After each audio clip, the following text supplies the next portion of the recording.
This episode is brought to you by Novilla Mattresses, where comfort meets innovation, giving you the perfect night's sleep you've been dreaming of.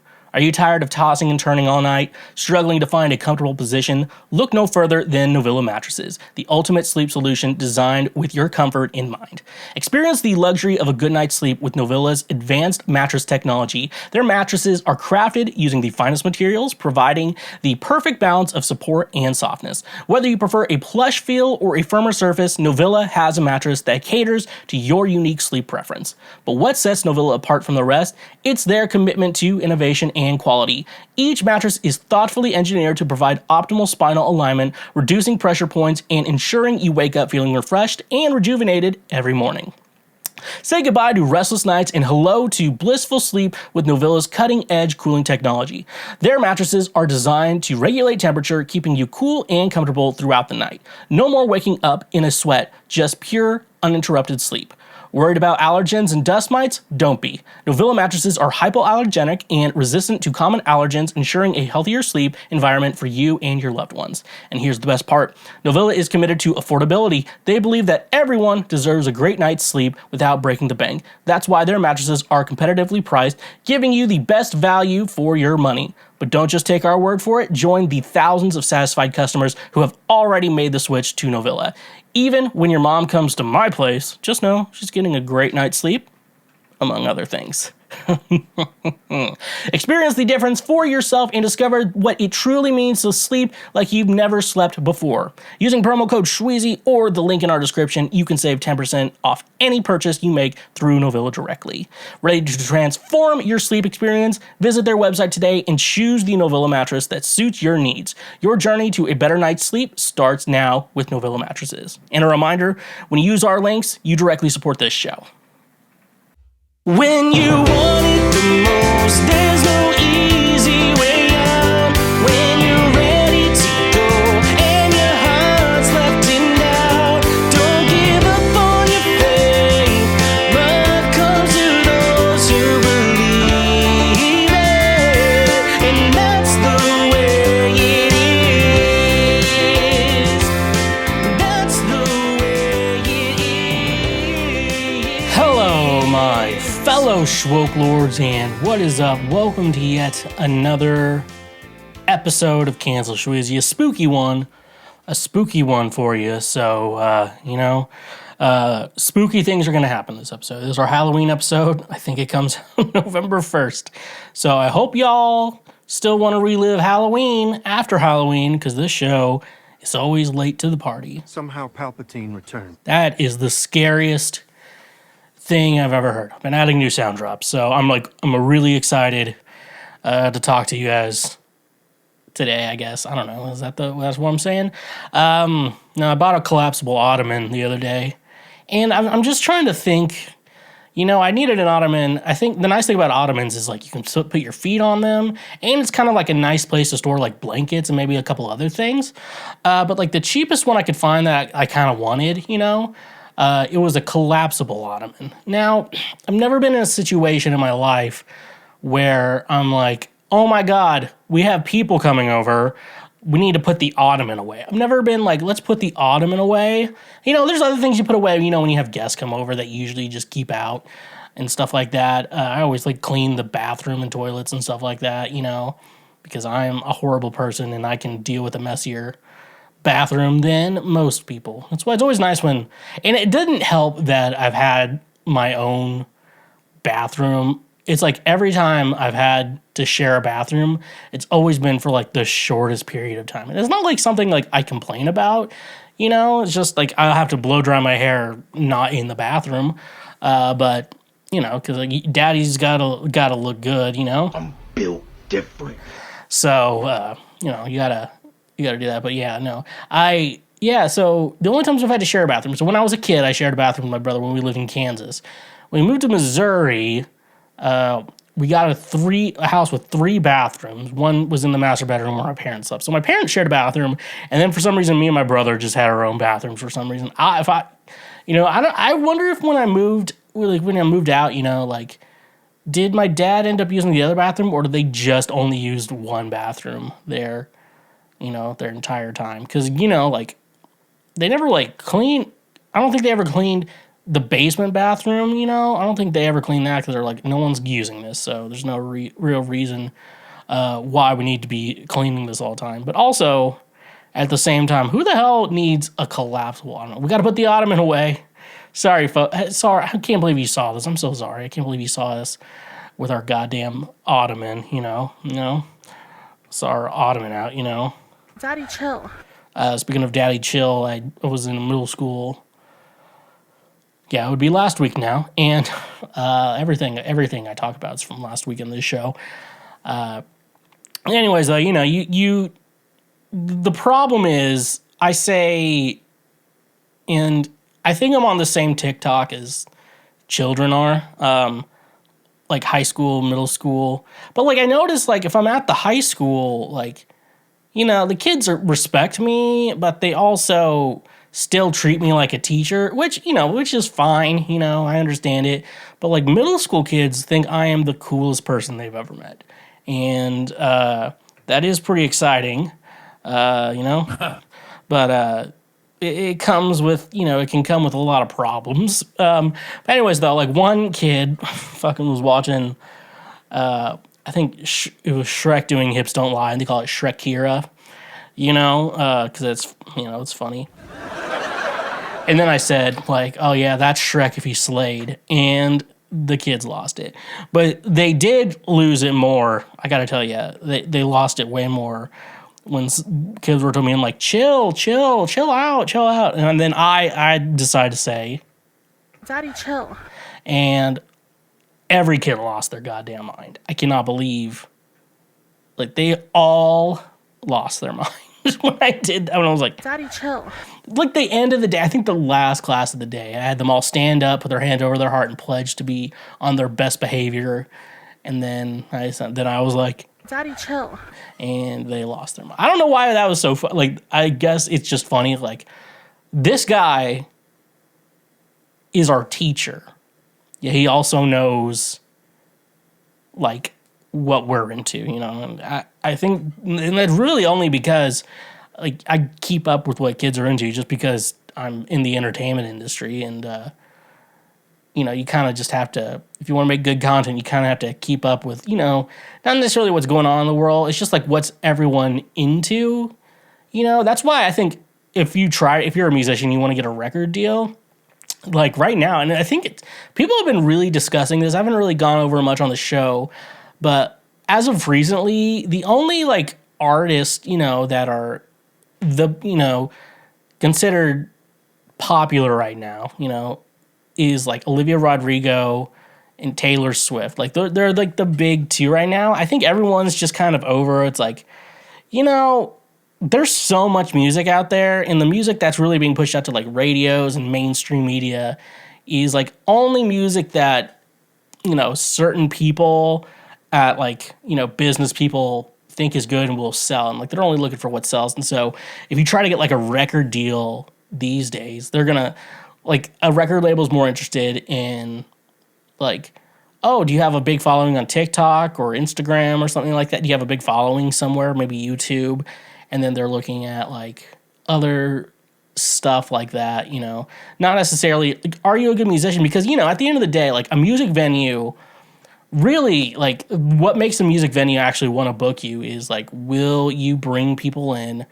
Will you help them make money? They don't care if you fucking suck. Like if you just went on stage and you just pulled your dick out, you know, and somehow that just made the venue so much money. They were like, yeah, I guess you can come back. Like I wasn't really into the show, but other people were, and so I guess you can do that. So yeah, I was just talking about middle school, like stuff like that. Middle school kids crack me up.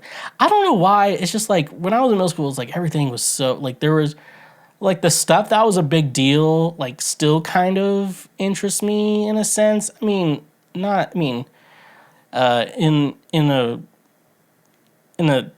specific type of way.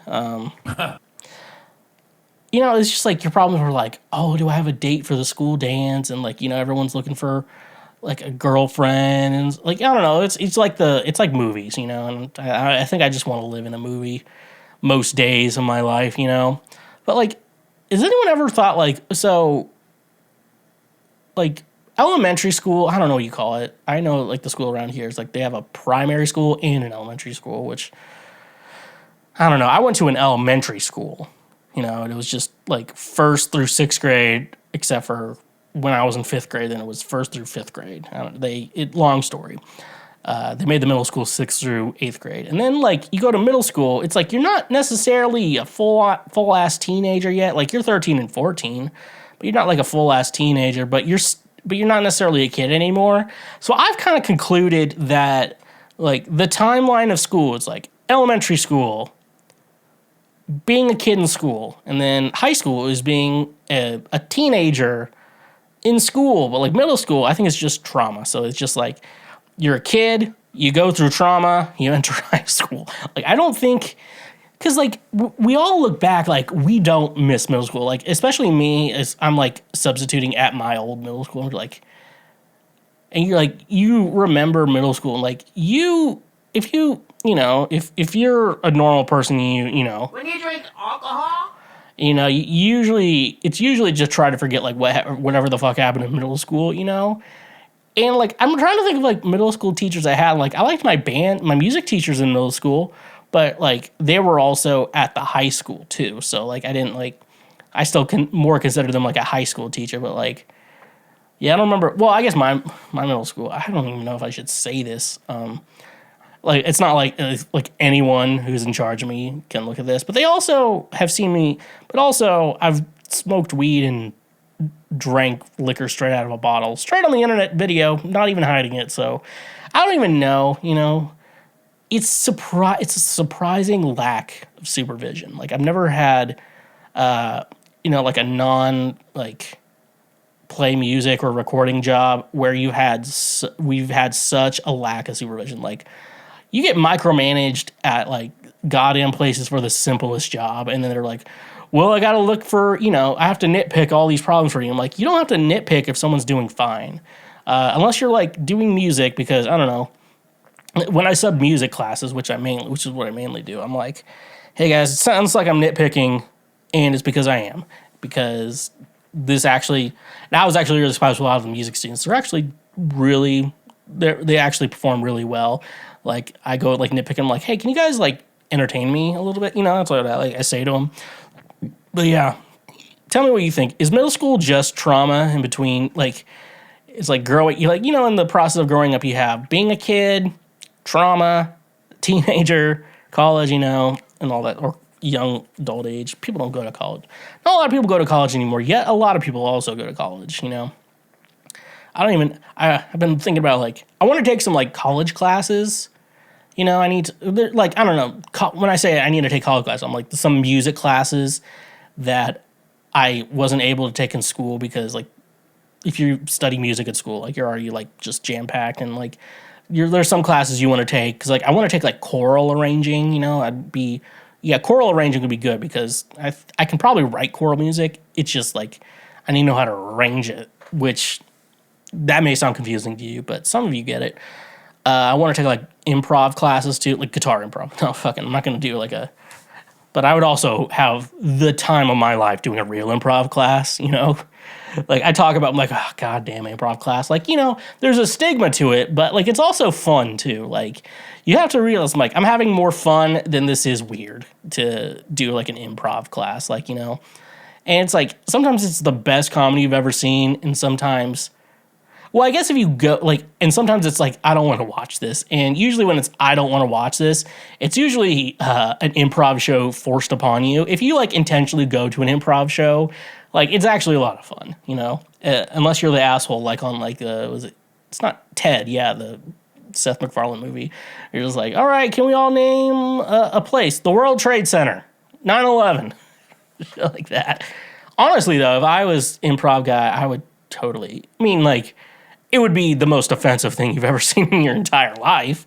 But if I was in an improv group and they were like, all right, everyone, can we get a date or location? They're like, 9/11. I'm like, all right, we're going to do 9/11. All right, you chose this, and then it would just be like, like someone cleaned a window, or like, oh my God, someone knocked down the first tower. God, I just finished cleaning that, And I'm good at like saying, you gotta say yes to people too. Like, like when you try to do bits with your friends and you're like, sometimes like you're trying to fool someone. I probably told this story, but like, so when I was in college, my old roommate would still come and visit a lot, and we were good friends too. So it's like, yeah, come sleep over with us. But it was like also weird because he lived in the room, and then when he came to just visit, he would sleep on the couch and stuff like that. So I had a roommate, great guy, but he is, you can fool him easily. He's not a stupid guy, but like he's just one of those guys you could probably just fool with a dumb little prank very easily. And so my roommate, or my old roommate to my new roommate, was like, hey, can you help me? Are you going to be able to help me move the washer and dryer out of the apartment? Those are actually mine. I was just coming back to get it. And then he's like, what? He's like, yeah, didn't Sam tell you that my real name's Sam, for those you don't know. Didn't he tell you that the washer and dryer were mine and I was going to take them back? I just couldn't take them the day I moved out. And he's like, and then I figured out, I'm like, oh, he's pulling a prank. And so I was like, yeah, I thought I told you that. Just like a guy like that, you got to be cool about it. If you know someone's going to pull a prank, you got to be cool about it. Okay. Anyways, yeah, well, it's Halloween, and we all know someone who's trying to ruin it for everyone. They usually, as I like to say, the C word. I love saying just like calling things the C word because there are way too many C words you could do. It could be cunt, it could be COVID, it could be cancer. 10 minutes have passed, right? Yep. Okay. So we should be in good boy hours. Well, good boy hours are over. YouTube doesn't like cancer. That probably still got me demonetized. Yeah, no, I like saying the C word. It's usually Christians who are like, I like how they make up stuff. I've realized, like, I don't know, like, growing up Christian, like, I've realized how much stuff I thought was in the Bible. And I've never, and that's the real problem is I've read the Bible and still believe shit that people told me. Is like, all right, so there's a guy named Satan, right? And he wanted to be God, and God was like, nah. And so God kicked him out of heaven. And then he took like some angels with him and stuff like that. And then, okay, Satan created his own like little universe called hell, okay? And yeah, it's if you don't accept Jesus, you go there. So the Jews, it sucks to be the Jews. And Jews don't believe in hell also. Like funny, like Christians made up hell. Like, and that's the crazy thing. And then they also go with like theology like, oh, only God can create things. Like Satan can't create things. And then you're like, how the fuck did he create hell? And then, yeah, and then I've learned that hell is actually not in the Bible. Fun fact, though, a lot of it's like mistranslation for some reason. I don't know, for some reason, some asshole just wanted to create an agenda when they translated the Bible. So he's just like, all right, let's just make that hell. They were talking about like the Greek underworld, like Hades and Hercules and shit, they were like just using that. One of them was like, they used hell as like it was supposed to mean like someone who's dead, or like when I'll meet someone else in the afterlife, and also there's not a lot of stuff on the afterlife either. A lot of stuff there's a lot of stuff you probably think about Christianity that's really not, doesn't even have anything close to it in the Bible. I think even, yeah, and demons were probably, and so like Christians, demons were probably like made up by someone who was like, we don't understand mental health, we're just going to call it demons. Like that makes sense. Like if you don't know science, you'd be like, it's probably a demon, And so, yeah, it's like people making up stuff. Like, yeah, Halloween is the night demons come out. Like demons, it was like Jesus was tempted in the Bible, It wasn't like a demon came out, Like that demons really like to come out and possess your children on Halloween. Like, where did you, can you like prove that to me? It's like my anti-vax friend. I'm like, can you send me a scientific journal that talks about the problems with vaccines? And then instead of sending me a scientific journal, they send me a link to a website, holisticmommy.com. Like, that is not a scientific journal unless I'm thoroughly missing something. But yeah, I just want to tell everyone now, before we get into this episode, and we're probably going to talk about it more on the show, that if people talk about like witches and magic and shit like that, just know that shit is not real. That shit does not exist. Okay, and even if you want to go like, well, in the Bible, I'm like, the Bible doesn't even. So let's pretend the Bible is true. Like that is real. It's not. That doesn't say anything about the whatever the fuck shit happens during Halloween. So you're telling me like your kids dress up in costumes, all right? Of like, I don't know, like it's dogs, and my little cousins did Mario characters. I'm so proud of them. And you go to someone's house, just a normal, it's usually like some grandma's house who wants to see little kids. You know, it's like, oh, they bring me so much joy, you know? Like, and then they get candy and stuff like that. Yeah. That's where the demons come to play, you know? I saw like one post like, we may not believe in Halloween, but we still like dressing up. Like, that's all Halloween is. You dress up and you eat candy. Like, that's all Halloween is. There's so many dum-dums in the fucking world, dude. Whatever. The same dum-dums who made this line exist. Somehow Palpatine returned. I don't know why I like that so much. But yeah, so more. We're gonna get into more Halloween stuff later in the episode. More of my Halloween sweater, which fit me when I bought it, probably in September. It's a little tight now, so I'm gonna try this. Was it 5-2 diet, where it's like you eat like a normal person. You have to eat like a normal person. Like you can't just fucking be overeating every day. But you eat like a normal person 5 days a week, and then 2 days a week you eat, for a man, it's like 600 calories or something like that. Which like you get a couple chicken breasts in there for like one meal. Like you can make it work. And I guess the idea is that, like, yeah, you're going to be starving those days, and then you're going to be like, man, I just want to eat a whole-ass pizza tomorrow. And it's like, you can still do that. You just have to do it, like, tomorrow, not today. So you just have to hold off today, and tomorrow you'll be rewarded. So I'm going to try that. We're going to see if I get less fat. Keto does work, but it requires you to be very disciplined. So if you like music, go check out my music under Schweezy wherever you stream your music at. Because, you know, I was told that is where you go and stream my music, or social media at TheSchweezy. It's like Cancel Schweezy is just TheSchweezy as well. Cool stuff, or, you know, cool stuff, slick stuff, neat stuff. And then we also have a Cash App page and a Patreon page. Those are great ways to just make donations, help out the show, help out me in any way you can possibly do. Help me do the do. If you know what I'm saying. Oh, brother, this guy stinks! But make sure you do all the free shit I know that you can do. Make sure that if you're listening to the show right now, make sure you do go check out our YouTube page as well. Make sure, like the episodes you like the highlights you like, subscribe. I really want you to subscribe. That's going to be the two things you can do for free to really help out this show is subscribe to us, especially on YouTube and wherever you listen to podcasts at as well. But like subscribing, and please interact with it. We do post highlights and other stuff. I've been posting a lot of reels on YouTube. Everyone has a goddamn fucking different name, like YouTube short. And so if you have I like to hear back, even if you're mean to me in the comments. I still want to hear your thoughts, even if you're like, that is the dumbest thing I've ever heard out of someone's mouth. I'm like, okay, you cooked on my face. But like, yeah, that's the best way you can just help me out for free. And if you're on the audio platforms, obviously leave us a review. Those somehow are still important for audio podcasts, and the 5, 4, 3, 2, or 1 star rating as well work for you. If you want to leave a review but you don't know, if you just want to help the show but don't know what to say, just put song lyrics in it. It makes me laugh if I see it. So this is America, you dumb son of a bitch. Okay.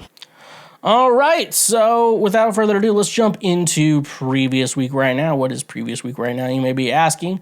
Well, it's just last week's news that I'm going to be looking at right now. So, you bet I'm coming up in May. So let's just let's do it. Let's do it right.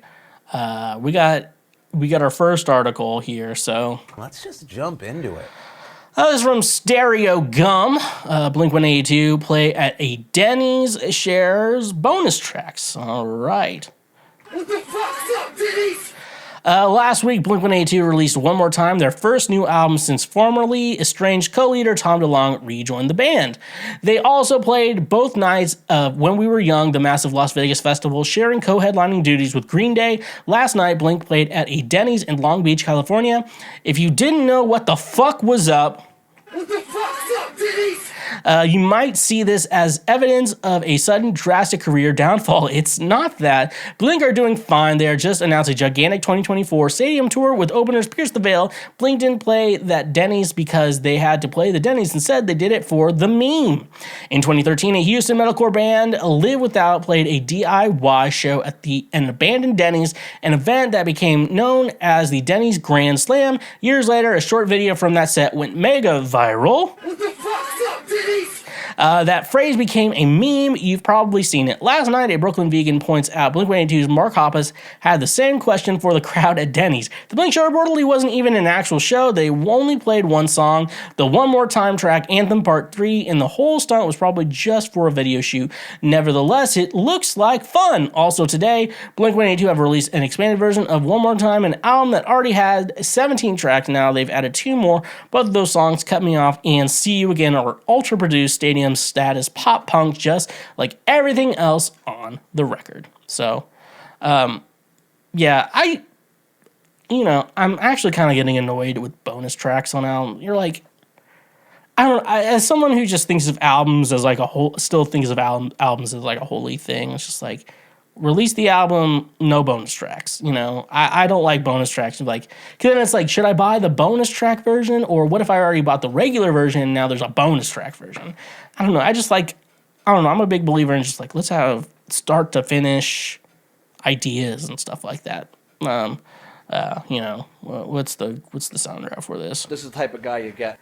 So, but yeah, I saw, I bought Taylor Swift's 1989, her version of it, yesterday. It was like a $40 vinyl. I'm pretty sure that's too much for maybe there's something else with it. I need to look at the actual record. A lot of my records right now, it's kind of like, they're being used for like, you can actually use records for like acoustic treatment. Fun fact, you just put them on like a bookshelf or some shit. Also, what did I say here? My favorite thing about this Blink-182 reunion is the fact that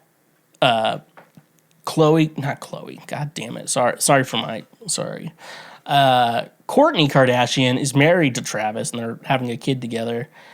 But like the thing is, like Courtney is, the Kardashians, they kind of have that like preppy vibe. Like they shopped at Abercrombie and Fitch while the rest of us shopped at Hot Topic, So we know like Courtney is not like probably not into like punk music or like pop punk or emo and stuff like that. But like the idea that now that she knows like who the story so far is and she knows who Pierce the Veil is, isn't there something randomly comforting or something fun to know? Like I don't even like imagine her like, like her and Megan Fox would like hang out at like Blink-182 shows and stuff like that.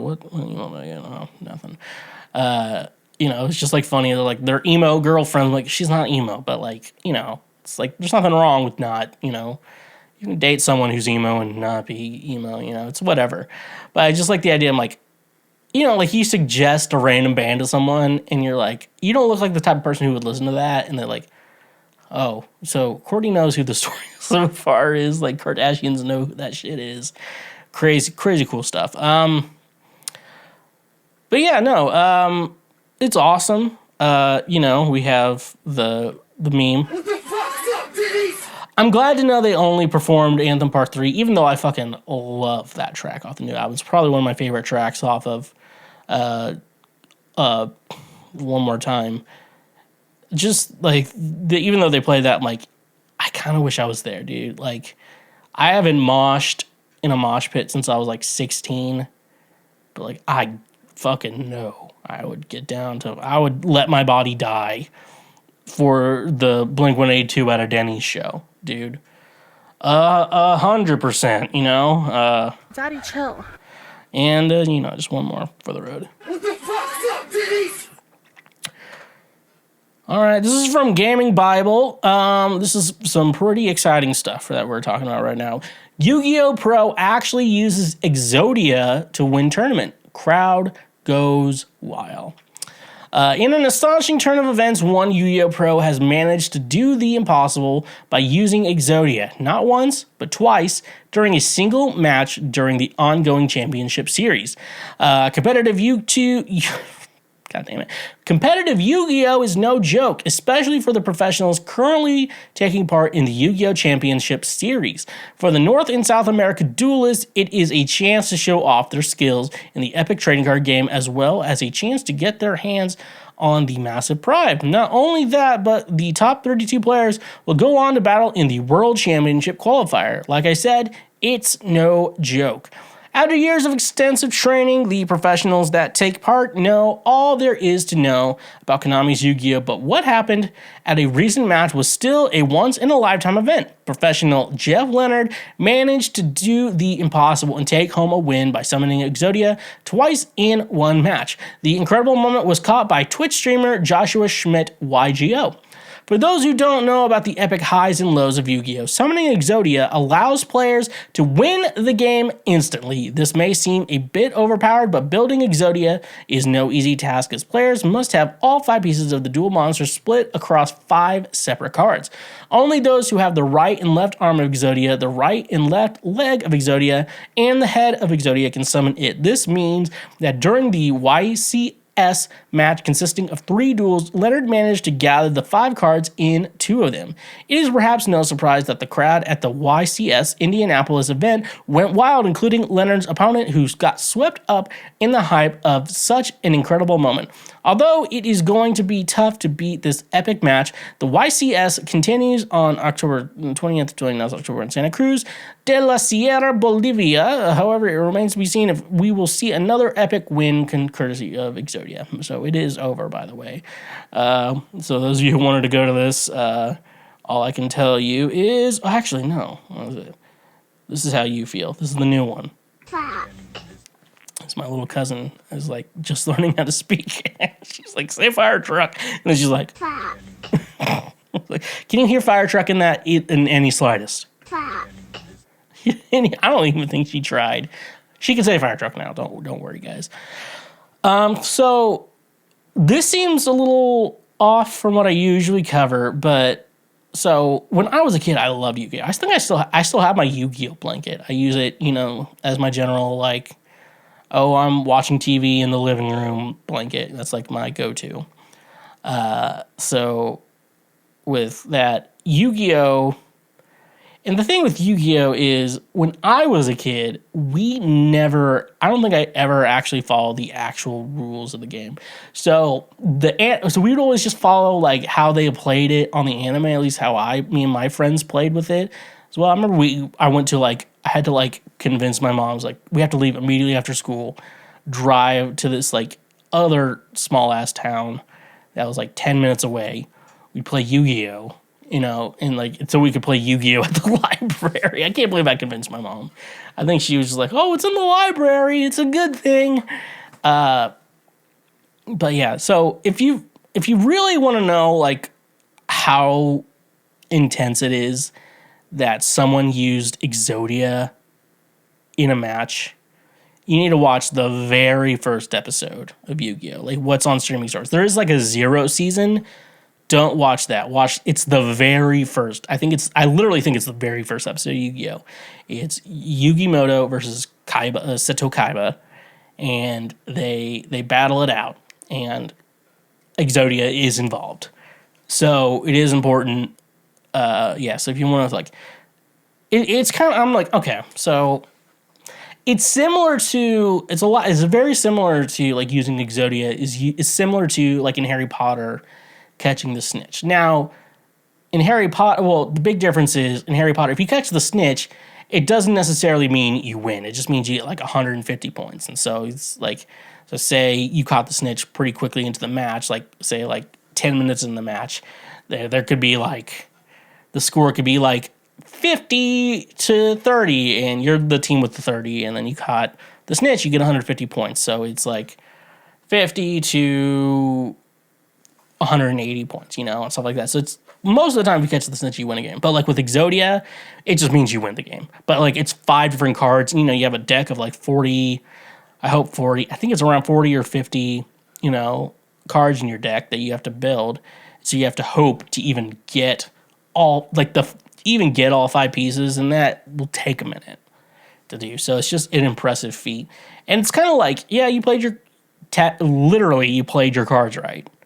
And you got all 5 pieces, and then you summoned it, and then it's like, game over, you win. So it's pretty cool. I thought, as I said, I don't know all the actual rules to Yu-Gi-Oh! Because the TV show did not follow the rules at all, and that's how I learned. But I do know, I thought Exodia was banned from professional, like with the Egyptian god cards as well, but I don't know. Should I get into Yu-Gi-Oh? I would have to start probably, because I think there's a game on. I could probably download a Yu-Gi-Oh game and learn from there, but I think I think I have one of them on my Xbox. Oh well, we'll figure it out from there. All right, and our last article we have here is a fun segment we like to call Cool stuff, slick stuff, neat stuff. where we see what the weirdest and the most sketchy man on earth is up to. So we're not talking about Mick Jagger, we're talking about Garth Brooks. Garth Brooks turns off comments on Time Traveler announcement after being bombed with "Where are the bodies?" comments. Man proposes and God disposes. Okay. This is from Whiskey Riff, if I didn't say that. I feel like I know I've met someone from Whiskey Riff, and I'm sorry if you are be like, it's fucking me, dude. Whoever's listening to this, whoever the person is, it's fucking me, dude. Show me some goddamn respect. I'm sorry. Where do you have to hide, G? Earlier this week, Garth Brooks announced his 14th studio album, Time Traveler, but in typical Garth fashion, the album is only available on CD and a box set package with his old music.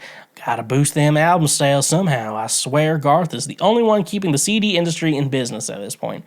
While we are roughly 2 weeks out from taking a trip to Bass Pro Shop to secure the CD and box set, Garth seems to be a little shaken up by the comments he's received on the announcement.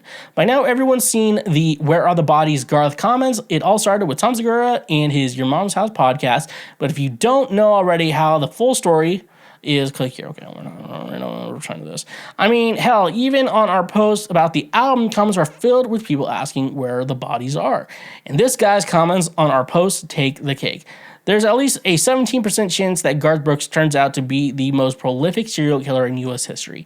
Naturally, when he announced the album, people immediately took to the post to ask Garth where he hides the bodies of his victims. But apparently, G wasn't too pleased with that feedback. So what did he do? Turn off the comments. If it was any other artist that did this, it would probably slide under the radar. Maybe get a few comments that it was annoying. But Garth is really under the microscope because he had the comments on full blast and then silence. It's a little sus, Garth. It kind of feels like this is a confession of sorts. Next thing we know, he will be changing the words of friends in low places to friends in crawl spaces. So yeah, I noticed this earlier this week. I usually comment something. I know my dad didn't die because of Garth, but it's fun. But I'm just kind of adding to the fun. If there's an actual copy, we're joining in on the whole legal trouble about missing family members because of Garth, and we're like, okay, it was all a joke on my end. My bad. That's a formal announcement right here. But yeah, no. First of all, Bass Pro Shops where you can find this. Pyramids. We all know the conspiracy about pyramids. We don't know what the fuck's going on with the pyramids. What do you think? What do you think Garth's doing there? He's opening his bar in friends in low places. I've already been hearing about people missing. Okay, I've already been hearing about people missing. What was it? I'm like, hey Garth, can I see my dad again? And I really like that. You really like that? I'm like, what the fuck's wrong with you, Garth?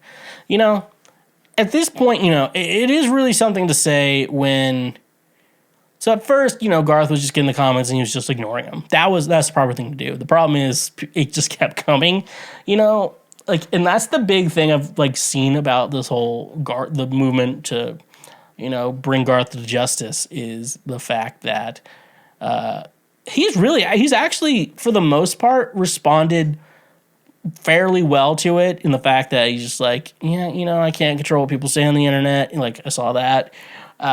Other stuff, it's just he just ignores it. He's not playing into it. But turns out he really doesn't like it and doesn't get the joke. And so when someone doesn't get the joke, it is I just feel like people without a sense of humor I already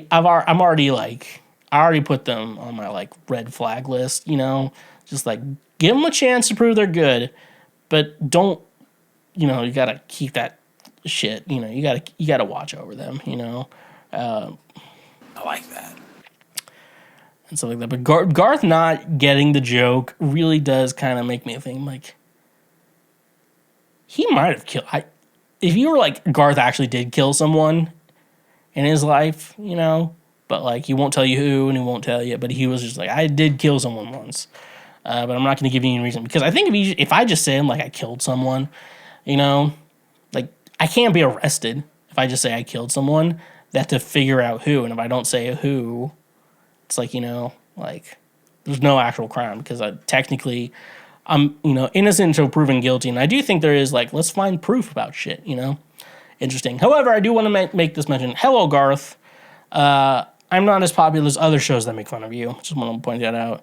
But I do want to say I have a frame thing of your Best of Chris Gaines album, and I will stop making fun of you and stop. I will stop the jokes if you sign it as Chris Gaines.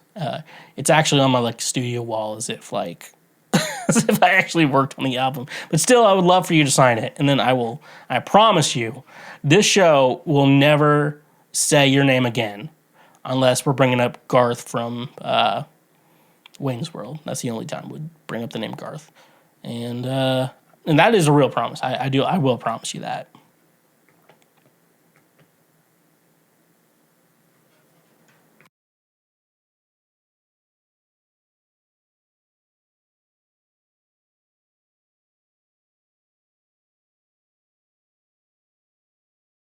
FNX Fitness, the ultimate destination for fitness enthusiasts looking to reach their peak performance and achieve their health goals.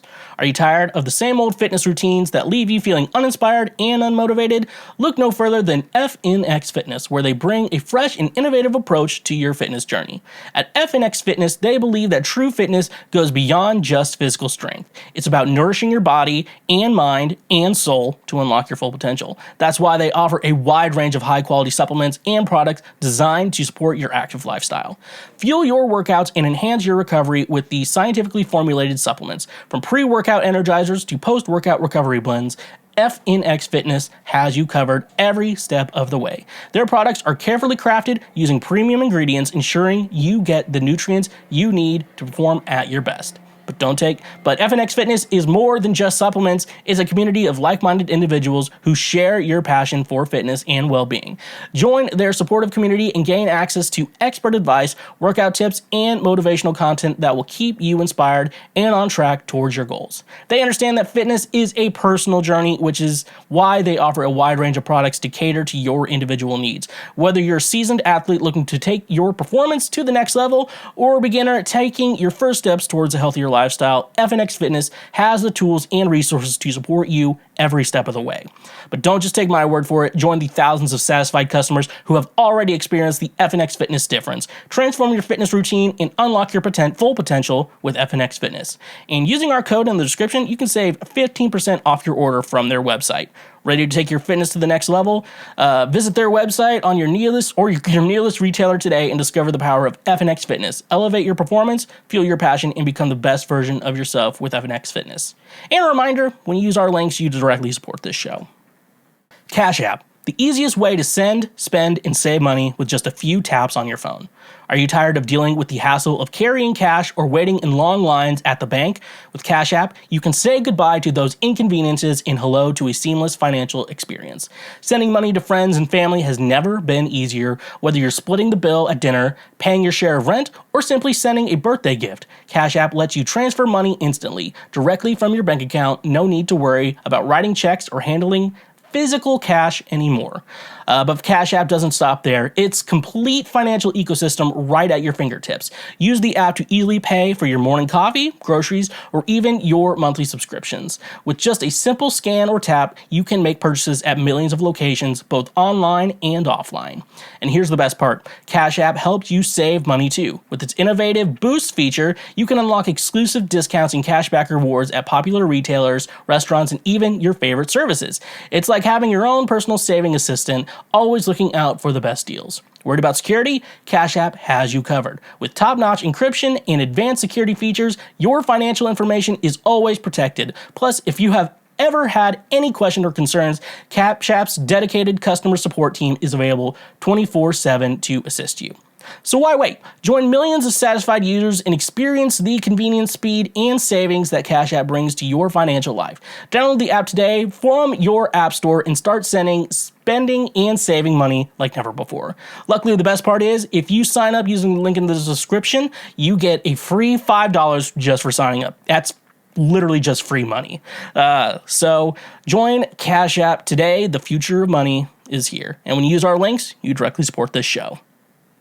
So it's Halloween, my friends. Somehow Palpatine returned. And I wanted to talk about how people are always trying to ruin Halloween for the most part. I talked about it a little earlier in this episode, but I think it's time that we tell all these people who are scared about Halloween, be like, Daddy, chill. because everything you believe is probably just made up bullshit. So without further ado, let's just jump into it. And all right, so it should be a cooler screen now.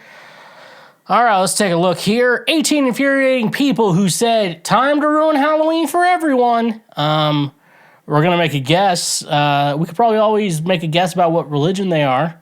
But I think you already know what religion is trying to ruin Halloween for everyone. So let's just, Let's just jump into it. All right, first one we got here. These incorrigible anti-vaxxers who put this sticker on the candy they handed out. Okay, well, all right, well, let me read what it says for those of you who are listening. Thinking about vaccinating your kids? Know the risk before you take it. www.nvic.org, and the NVIC stands for National Vaccine Information Center. Okay? Your health, your family, your choice. Okay. Well, how you got a .org is a good question I have for your situation. Do they just give .orgs out to anyone? I know, like, if you make your own website, like I do for, like, music and podcasting and stuff like that, usually what's gonna, usually like your options for a domain, like I've seen .com, .gov is specifically for government employees. .edu is for anyone who works at a school, or I think it's more college, university. Yeah, even like the school I work for, I don't think they have theirs is like a fucking 500 words after the at, where I'm just like at gmail.com. It's like a whole slew of letters, but how they got a .org is, but also apparently like we all have to worry about drugs, or whatever, apparently, luckily I live in a state where weed's legal. So it kind of just fucking sucks for me because I have to like go down to the dispensary, and it's like, it's kind of like, I'm not saying that like buying weed is like super expensive, like out of control, like I can't afford it. But at the same time, it's not like it's not something like the amount you pay for it is not like something you are willing to waste in regards to that. So, and like in my mind, it's just kind of like, I'm not going to waste my weed on kids, especially if the parents are just going to fucking throw it away or shove it down the toilet or whatever. I'm like, I'm not going to fucking waste no one's going to waste their drugs to just give to like, what benefit do I have giving your children drugs? What benefit does anyone have? I'm like, your kid's fucking wasted right now. I also don't get like sometimes they just put like razors and can't. Like, who the fuck is doing that? Honestly, though, if there's razors in your kid's candy, like I don't know, like if you're the parent taking them out and you find razors in the kid's candy, I'm like, what the fuck houses are you taking your kids to? It's like, I think like most people like, they go around their own neighborhood.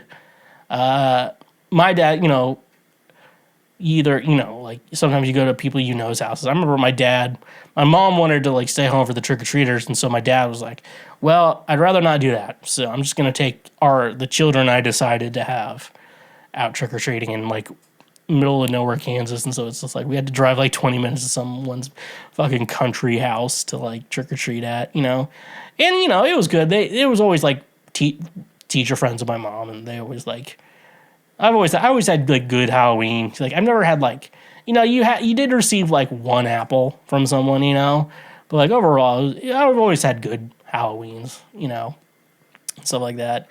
All right, so there's 18 of these. I need to not talk so much in between. This multi-level marketing monster who seriously dropped these cards into kids' baskets with the instructions to give it to your mom.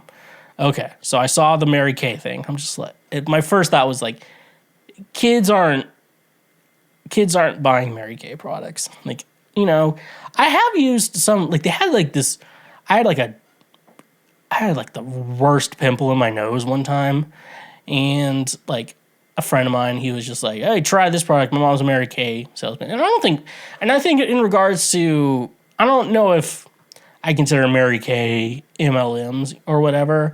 I don't know any of like the strong details, but most of the time it's just like, oh, it's like you're working.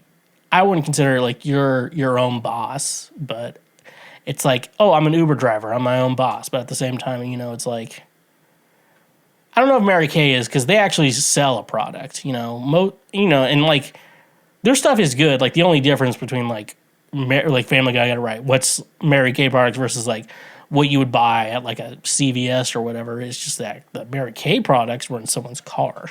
But I think Mary Kay does, for the most part, make okay products. They had like anyways, I had the pimple in my nose. I put like this benzoyl peroxide stuff. It's like the first one that's like really did it. I guess they changed their formula too, so I had a friend tell me that.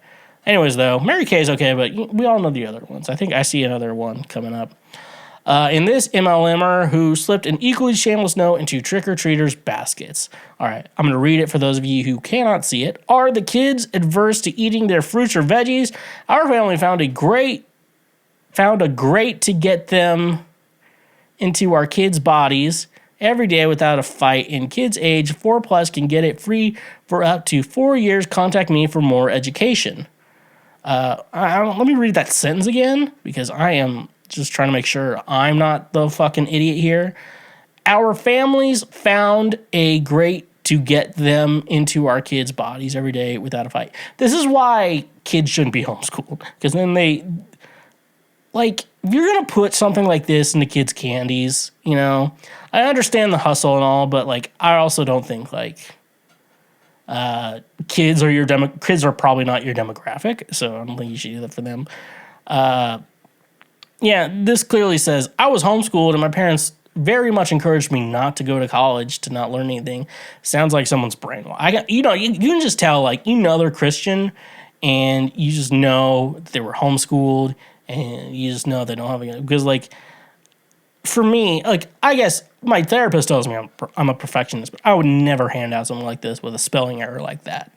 Like that is just uncalled for in my life. I would never, I never want shit like that to happen. At least from what I'm doing. You know what I'm saying? Let's just pick one. I'm done. All right. Thank you. Oh, I have all these. I didn't do fucking shit. I didn't fucking do this. I'm done. Probably should remove the music. Oh, well. Okay, yeah. I don't know. Someone puts that in my kids' candy. I'm just like, I don't know. Maybe they're just goddamn fucking kids and they don't like candy. God damn. The city that, get this, outlawed trick-or-treaters over a certain age and also made it illegal to trick-or-treat after 8 p.m. What is the age? Okay, so it says trick-or-treaters over 12 years old, misdemeanor, fine $25 to $100 and or jail up to 6 months. And then another one, trick-or-treating after 8 p.m., misdemeanor, fine $110 to $100 and or jailed up to 30 days. This is Chesapeake, Virginia municipal code. Okay, so the age limit, I think it needs to be for trick-or-treaters, and it doesn't actually, I mean, there is a coincidence, coincides with me. 8th grade, I think. I think I went 8th grade, but I didn't have like parents, and we just me and my friends just walked around town, seeing who could meet. Just things you don't do now, but things you did back in the 2000s, 90s, and earlier. But yeah, I've always wondered shit like that. So if you're 12 or older, if you're 12, the age when I actually got a official government ID, I was 15. And that's when I got my driver's permit. But kids don't have IDs, so it's if a kid gets arrested, every time I've seen it, it's a cop just goes to the parents' house and just be like, hey, punish your kids or whatever. You know what parents do, what parents are supposed to do or whatever. I've never been arrested, so I don't know. But if I'm arrested as an adult and they're like, I want to see your ID, and I'm just like, you don't have to show a copy of your ID unless you're driving, unless it's a driving situation. There's no reason, if a cop wants to see your ID and be like, what is this, fucking Nazi Germany? I'm not showing you my goddamn papers. Yeah, this town, whoever is in charge of this town, needs to bust a nut. Okay. When you get so fucking frustrated about trick or treat, what kids do, if kids are annoying you, at the end of the day, it means you need to bust a nut because you are definitely not coming as much as you need to do. We all need to come a certain amount, and this person is definitely not. And that just becomes pent up anger and shit like that. So that's definitely something you need to definitely fix. I'm not going to read that.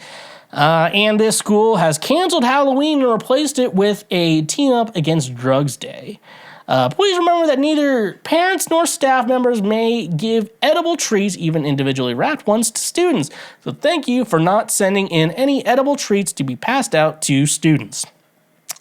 Also, students should not wear Halloween costumes to school. On Friday, we will team up against drugs, and everyone is encouraged to wear the colors of their favorite team or school. The last Friday of each month is typically our school spirit day, so your child may certainly proudly wear green and yellow to school on Friday. One more reminder, outside food cannot be brought in for students or staff, excluding what is in their lunch boxes. Thanks. Okay. Whoever is the principal of this school needs to get fucking laid. Let me see if I can play that joke right with the sound drop. Man proposes and God disposes. Oh, not the sound drop. Whoever's the principal of this school needs to get fucking laid. I don't know. I get the costumes because, even though it's, not fun. Teachers should be able to wear costumes. They're not doing anything. But I can see why you don't want kids wearing costumes because it's just too many kids are going to wear something that's not school appropriate, And it's just we just need to stop. And I'm not one of those weird dress code guys, but at the same time, it's just kind of but I'm also hey, there's you need to learn what you can wear to situations like that, school or work. I kind of figure school and work are similar.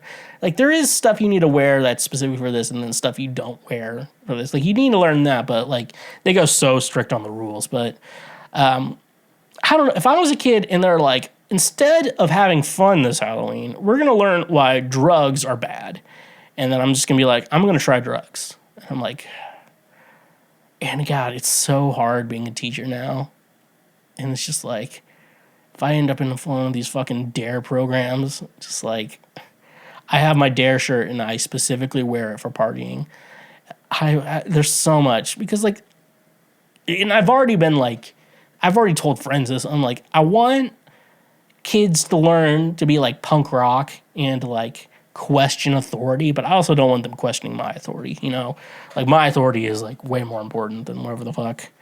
Other teachers are like just buzzkills, you know, and like God, that's the scariest part about being a teacher is you're just like, remember when you were a kid and you saw an adult who was just the fucking worst, you know, and you're just like, I don't want to grow up to be them. I want to, you know, and like in my mind, I was like, I never want to be like that kind of adult, you know?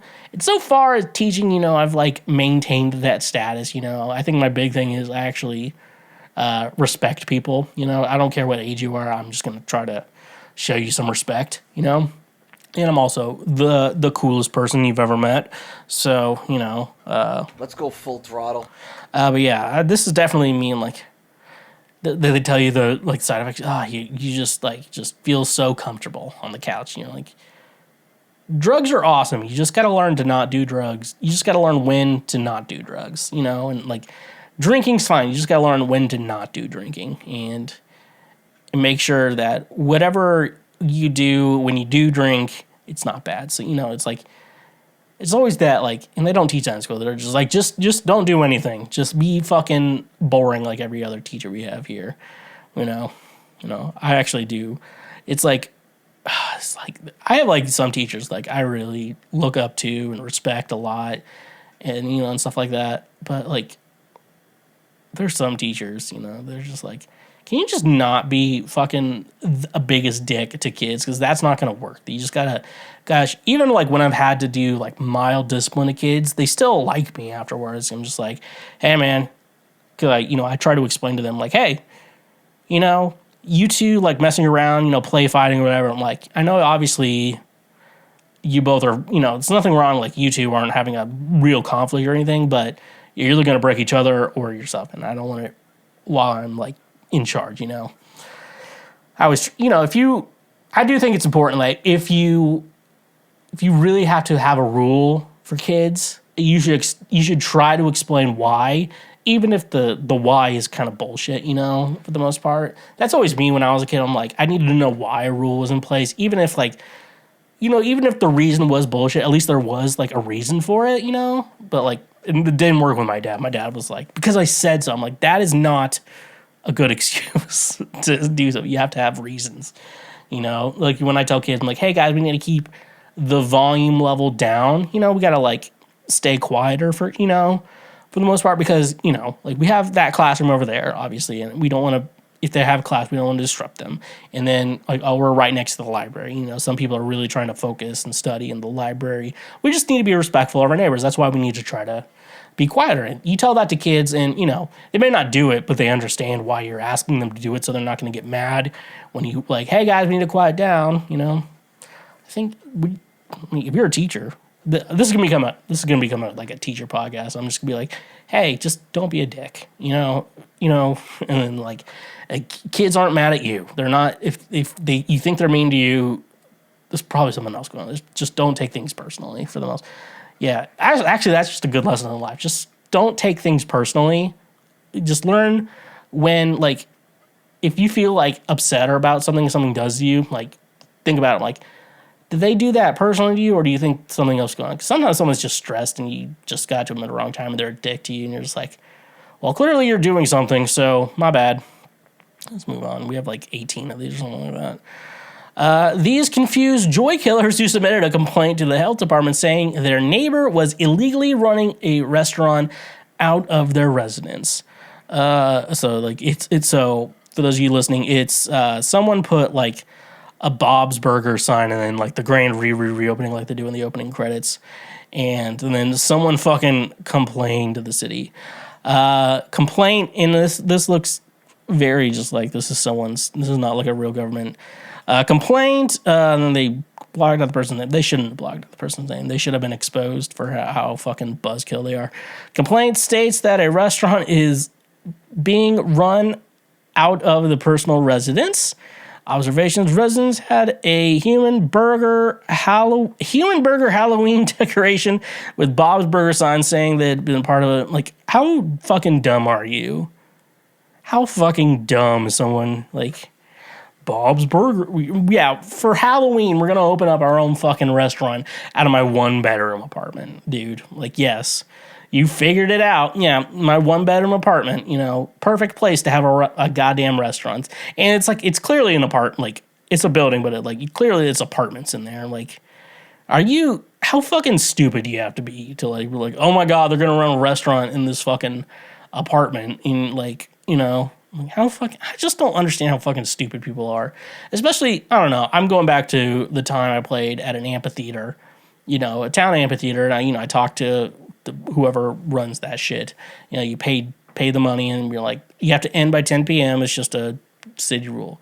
Okay, so we play, and it's like 9 p.m. and like the cops show up with a noise complaint. I'm like, why are you making a noise complaint next to a park, where it's also before 10 p.m., and then also like at a place where a concert probably should happen, just like some people are, I hate people like that who are just fucking call the police on people. We're opening a goddamn restaurant called Bob's Burgers. I've never seen the show.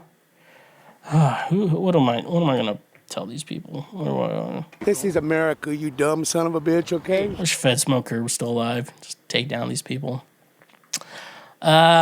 This person who was equally clueless and posted on Nextdoor all nervous Nelly style about something bad happening here. Oh my God, dude. It's like clearly fake signs. This is the caption. Something bad at my neighbor's house. I recently noticed some new signs on my neighbor's garage, and I'm a little concerned. It appears some sort of accident happened, and the police have taped it off like a crime scene. Also, a biohazard sign. How can I find out what happened here? I need to know my family is safe. I'm from someone who's watched a lot of murder shows. I'm going to tell you, if a murder happens somewhere, you're going to see a lot of people around the area for a minute. Then it's going to get, because they have to like observe, like write down every little detail about what happened. And then they're going to clean it up. So usually you don't see those signs without people there. You are dumb and you played yourself. Congratulations, you played yourself. Here we go. This person who sold a Halloween decoration that kids would be seeing featuring a giant dong. Okay. All right. To be fair, I didn't see the dick at first. I didn't see it at first. I do see it now that it was pointed out. I do see it. And I gotta say, it's probably cold outside. If you can see what I'm looking at right now, if you're listening, it looks like it's probably cold outside if you're looking at the tree. And this mom who tweeted proudly about her family tradition of throwing all her kids' candy, 9-year-old. Mama, you didn't throw out the Halloween candy? Background, we have a Halloween tradition where after the kids go to bed, I throw all their candy in the garbage. The next morning, they are filled with rage. Thank you so much. Oh, so the kid's like happy that all their candy was... Why? I don't know. I'd call Child Protective Services. Like, why are you such a fucking dick, dude? Like, oh, it's a she. Why are you being such a goddamn cunt, dude? If you were my mom, like, this is the type of mom that like wonders why her kids are like no contact with her anymore. It's like, I wish my kids would talk to me. You hear like old people complain like, oh, my kids don't call me that much anymore. And honestly, in my mind, when an old person says that, I just know that's a red flag. Like I have my ancient aunt who lives in a retirement community. We still call her all the time. If your kids aren't calling you anymore, it sounds like you're the problem. It's you. Hi, you're the problem. It's you. You are the problem. You're like, and start doing shit like this. You're just like, it is funny how like parents are just like, I was a dick. I was terrible to my children all growing up. Now they don't talk to me anymore. how can I get them to talk to me? It's like always like Quora. I don't know why I'm on their like email exchange. They always give good advice on like how to deal with cops though. Like so I'm on like their emails or whatever. Like how can I get my kids to talk to me still? I was only a terrible person to them their entire lives. Like I just don't know what's going on. This person, meanwhile, who decided that instead of giving out candy, they give out communion cups. Like, I also don't understand why communion at churches have to be so bad. Like, whatever the fuck crackers they give, like just these little tiny pieces. Let's all pretend this is Jesus' body, but don't take the Bible. But the Bible, but the Bible should be taken literally too at the same time. Like, God damn it. But Jesus made metaphors. I'm like, God, if someone gave me communion, I would just, if I had kids and a parent, so like you have to be a good parent. You have to take your kids trick or treating or whatever. You don't want them fucking, you don't want some weirdo touching them or anything. And like a parent gives them that, I'm like, what do we do to evangelicals, kids? And we throw that shit back at them and say, you're the reason why the world is so terrible. That's what we do. That's how I'd raise my kids. I hate this shit. These people who put fake $50 bills in the baskets in the hope that they would somehow turn kids who got no candy and no $50 bill from these folks towards Jesus. And it is like a little tract on a $50 bill. I remember I was going to like Nashville like Pride Festival, and I remember it was like, "Do you want $100?" I'm like, no. Like, I was just, like, standing in line somewhere. Some fucking asshole, like, being gay.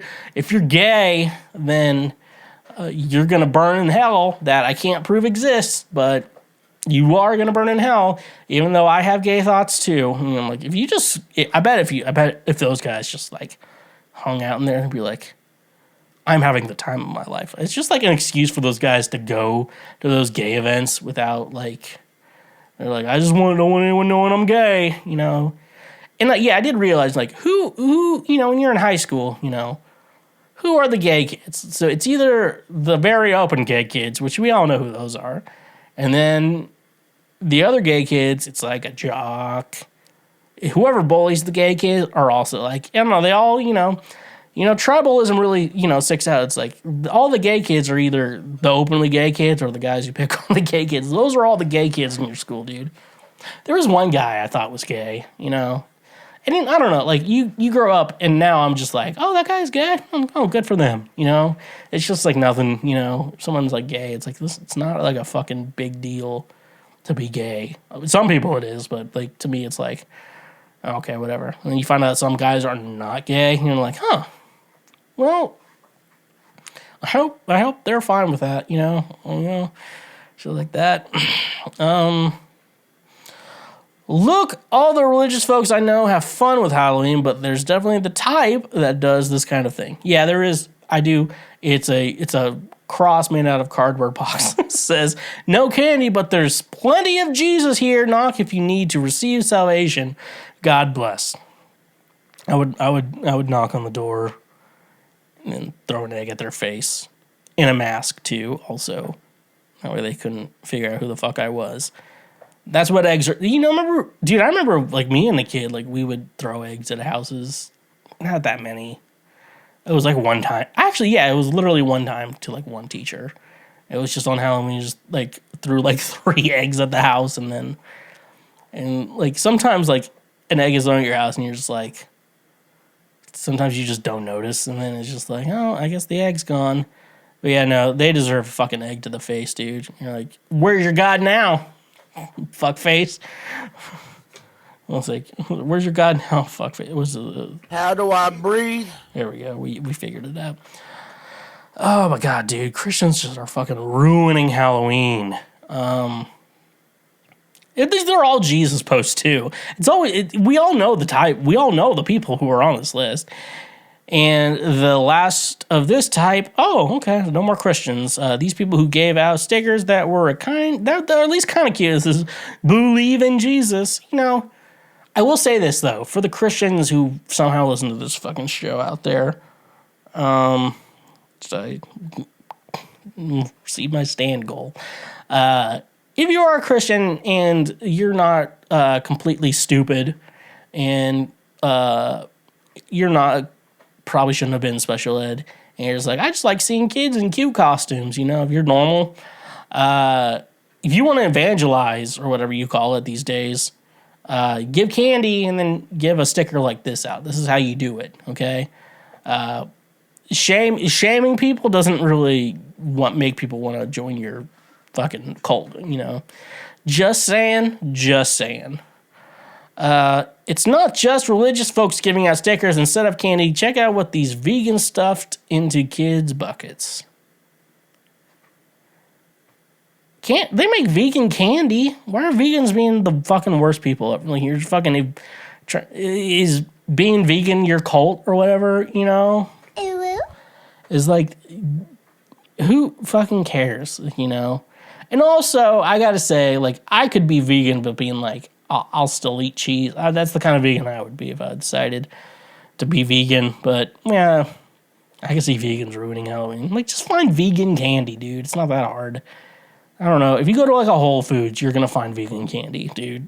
Trader Joe's probably has vegan candy or whatever, you know, or whatever you want to call it. It's not going to taste good. And most likely kids are going to eat it and then spit it out immediately, you know, for the most part. Can you please do this so I can do... This is the type of guy you get. Also, out there to destroy joy on Halloween, way over the top, unhinged political folks. All right. I see a big-ass Let's Go Brandon sticker. Let's read it.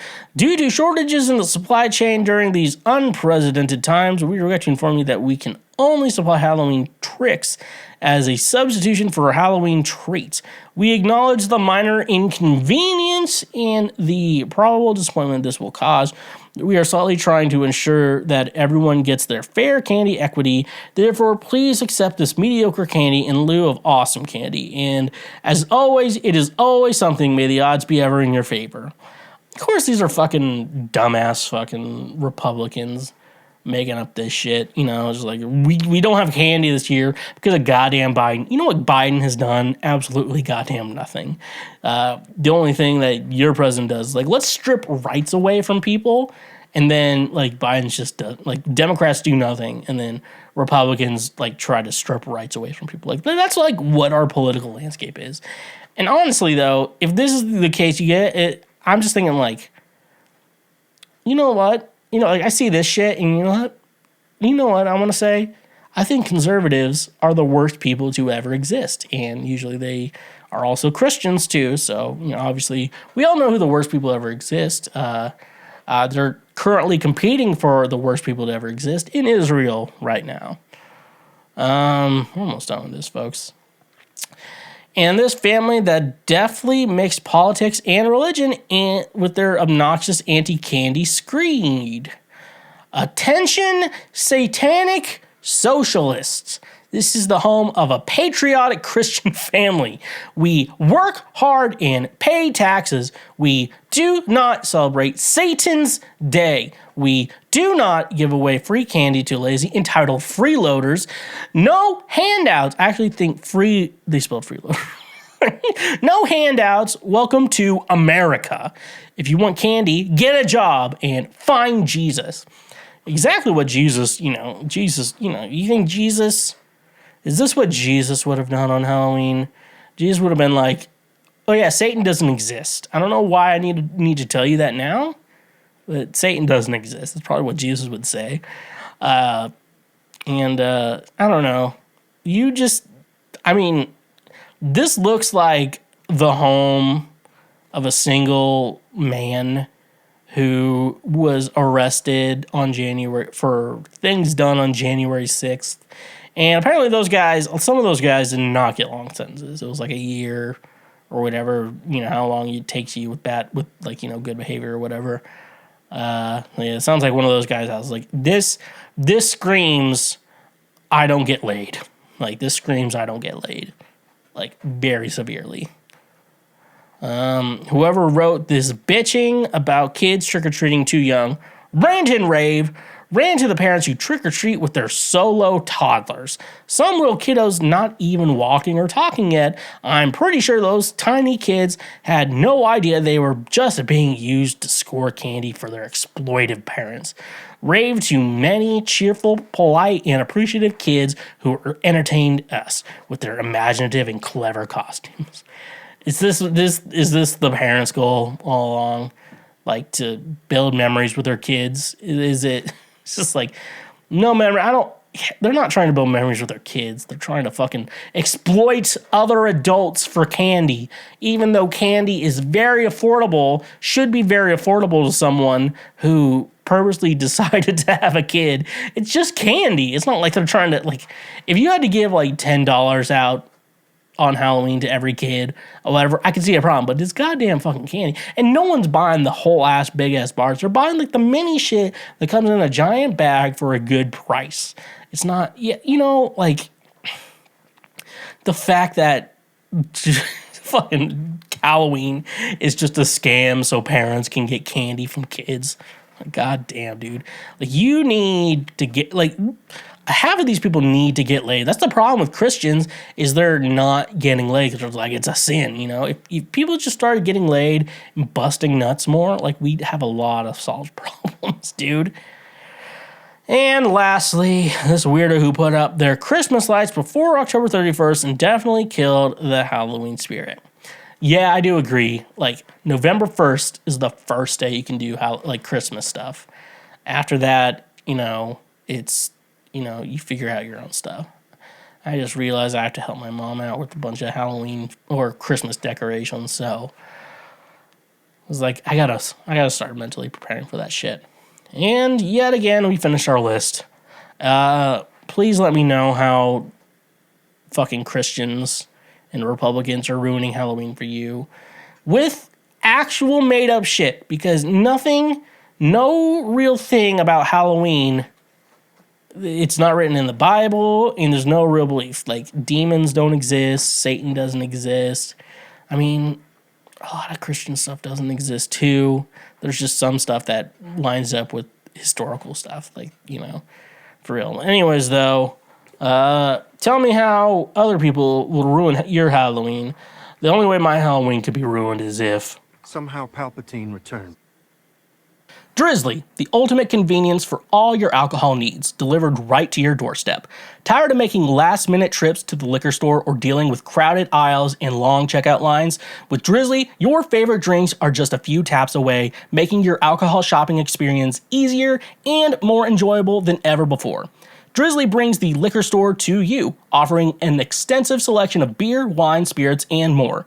Browse their vast catalog of top-quality brands, local favorites, and specialty beverages, all conveniently organized on their user-friendly app or website. With Drizly, there's no need to leave the comfort of your home. Simply choose your favorite drinks, place your order, and let their reliable delivery partners handle the rest. Whether you're hosting a party, relaxing after a long day, or simply stocking up for the weekend, Drizly ensures that your drinks are delivered promptly and securely. But Drizly isn't just about convenience, it's about choice. Discover new flavors, explore unique craft brews, or find the perfect bottle of wine to complement your meal. With Drizly's vast selection, you have the freedom to choose exactly what you want when you want it. Worried about the hassle of age verification? Drizly has you covered. Their delivery partners are trained to ensure responsible alcohol delivery, making sure that only those of legal drinking age receive their orders. Your safety and the safety of your community is their top priority. Join the millions of satisfied customers who have already embraced the convenience and simplicity of Drizly. Say goodbye to the hassle of traditional alcohol shopping and hello to the ease of having your favorite drinks delivered to your doorstep. That's not all. Using our link in the description gives you $5 off your first order, which can greatly enhance your night, if you know what I'm saying. Ready to elevate your drinking experience? Download the Drizly app or visit our website today and experience the future of alcohol shopping. Cheers to a new way of enjoying your favorite drinks with Drizly. And remember, when you use our links, you directly support this show. Honey, your ultimate online shopping companion that saves you time and money effortlessly. Are you tired of endlessly searching for coupon codes or missing out on the best deals when shopping online? Say goodbye to those frustrations and hello to Honey, the free browser extension that revolutionizes your online shopping experience. Honey is your personal shopping assistant that automatically finds and applies the best coupon codes at checkout, helping you save money with just a few clicks. No more wasted time scouring the internet for discounts. Honey does the work for you, ensuring you never miss out on a great deal again. But Honey doesn't stop at coupon codes. It goes the extra mile to ensure you get the best price possible. With Honey's innovative price history feature, you can track the price changes of your favorite products over time. This means you'll always know if you're getting the best deal or if it's better to wait for a price drop. And the best part, Honey works seamlessly with over 30,000 online retailers, including popular brands across fashion, tech, home goods, and more. Whether you're shopping for a new wardrobe, upgrading your electronics, or sprucing up your living space, Honey has your back, ensuring you get the best value for your money. Worried about privacy and security? Rest assured, Honey is committed to protecting your personal information. They never sell or share your data, and their browser extension is designed with top-notch security measures to keep your online shopping experience safe and secure. Join the millions of satisfied users like me who have already saved millions of dollars with Honey. Download the Honey browser extension today and unlock a world of savings every time you shop online. Don't miss out on an incredible deal and the chance to save money effortlessly. Experience the power of Honey and take your online shopping to a whole new level. Honey, the sweetest way to shop online. And remember, when you use our links, you directly support this show. Oh no! Our table! It is time for Oh No, Our Table, the part of the podcast where I just answer questions, see what y'all are up to, and see how I can improve lives. You know, this was it. I think a kid asked me the other day, like they mentioned Darman, it's like, we're not just telling stories, we're changing lives. All right, so Let's just jump into it. all right, let's take a first look at our first question. If a guy tells me he masturbates to my picture, should that be a red flag? I have no clue what is normal or not due to some past bad relationships. The people pleasers in me want to be flattered, but another part of me just thinks it's icky. So okay, yeah, your icky feelings. It is a weird thing. So at the end of the day, I want to say this question always depends on context. Okay. Now, because I guess, and you're a woman, so like if you okay, so like women should be answering are the ones asking this question. If a man's asking this question, is it okay to tell a girl I like jerked off to her? The answer is no. Okay, unless you're like there's a situation you can. I don't know. It's like when you talk about like being turned on and stuff. Like I jerked off to you, and like even hearing that's kind of. It is weird when you describe like sexual stuff and you're just like, oh, when you hear it, but like if you were involved, you're like, okay. But yeah, no, I'm looking at your situation. So yes, if it's kind of like you guys are like flirting with each other, talking, et cetera, whatever people do these days, what I want to tell you is that is like that is a very high compliment for the most part. That is because that means a man is sexually attracted to you. What men like to do, and I'm going to expose all the men here, is that if we find someone like, it's not necessarily like, do I want to be in a relationship with them, but like, if I find someone attractive, they do come up in your mind when you jerk off, you know, and for men, I mean, for the most part, it's normal, but I think there comes of like, where do we cross the line? I think the line kind of starts where it's like, do I need to tell people stuff? Because I generally think like, you don't need to tell people like what gets your dick hard and like what makes you come and stuff like that. Like I never understood that a lot. That's definitely like a younger generation's problem because it's like, no one needs to know that like feet helps you come or whatever, you know, like I don't know why we're all so public about that, you know.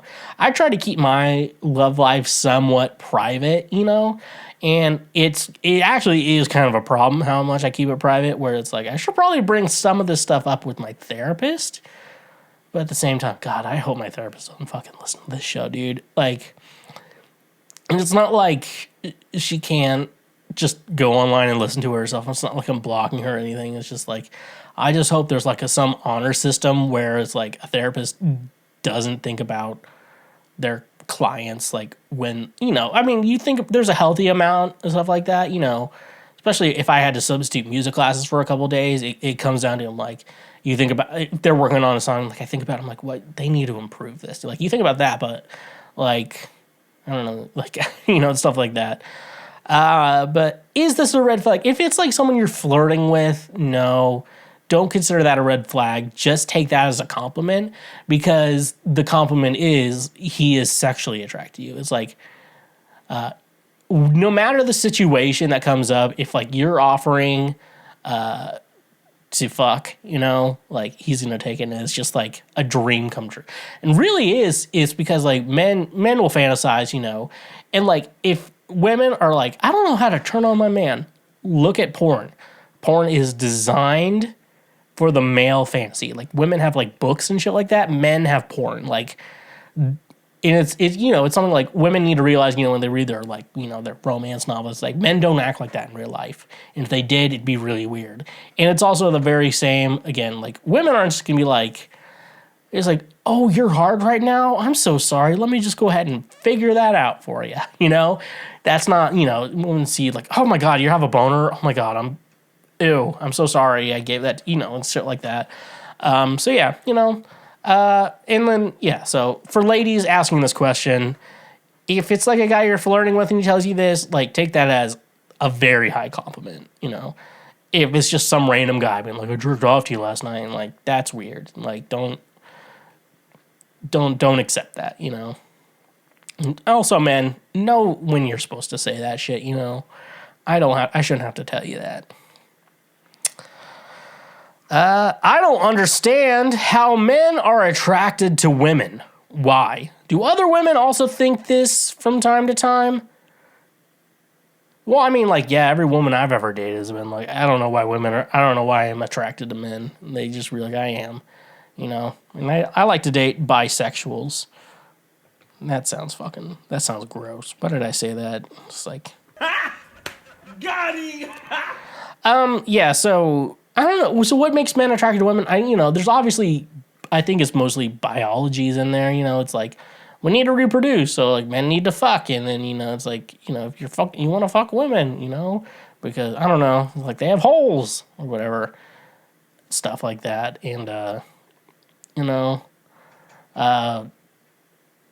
men are attracted. I don't know, like I don't know if it's between men and women. Like, doesn't everyone choose women?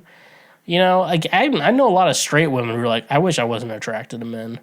My life would be so much better. And honestly, though, I wish I wasn't attracted to women.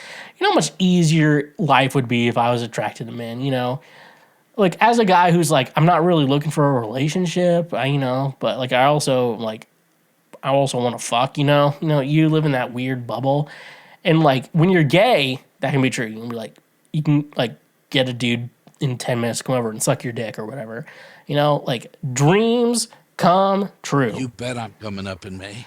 I don't know. There is something like more lovable about women. Like and it's such to a point where it's like men aren't even surprised when a woman's like, yeah, I'm not into men. You're like, yeah, I get it. I don't know. There's like, and men are more gross and stuff like that. And I think that comes down to like, men don't have a vagina, and vaginas need to be well taken care of, and like dicks don't need to be taken care of that much, like it's just like, all right, it's here, like, but like with a vagina, you're like, there's a whole ecosystem down there. My pH balance is off. I'm like, pH balance, I know it's real, but like, doesn't that also sound made up? I need to maintain the pH balance of my vagina. I'm like, is your vagina a fucking pool in Florida or something? Like, what the hell are we talking about right now?